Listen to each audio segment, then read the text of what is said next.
ইসলামী যুব আন্দোলন বাংলাদেশ কর্তৃক আয়োজিত অধ্যকার ঐতিহাসিক সোহরাওয়ার্দী উদ্যানে পঞ্চম জাতীয় যুব কনভেনশনে সম্মানিত সভাপতি, প্রধান অতিথি, জাতীয় কেন্দ্রীয় নেতৃবৃন্দ, আলোচনা সব হয়ে গেছে। এখন আমরা বদরের চেতনা গর্জে উঠুক আর একবার, যে স্লোগান আছে, বদরের হাতিয়ার গর্জে উঠুক আর একবার।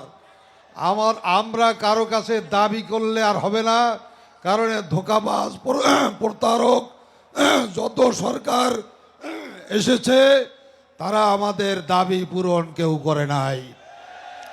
আমাদের ইসলামী শক্তিকে সরকার গঠন করে সমস্ত দাবিকে বাস্তবায়ন করতে হবে।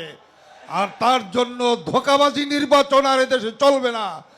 পিআর পদ্ধতির নির্বাচন কিভাবে বাস্তবায়ন করতে হয় সেটা যুব আন্দোলনকে দেখিয়ে দিতে হবে।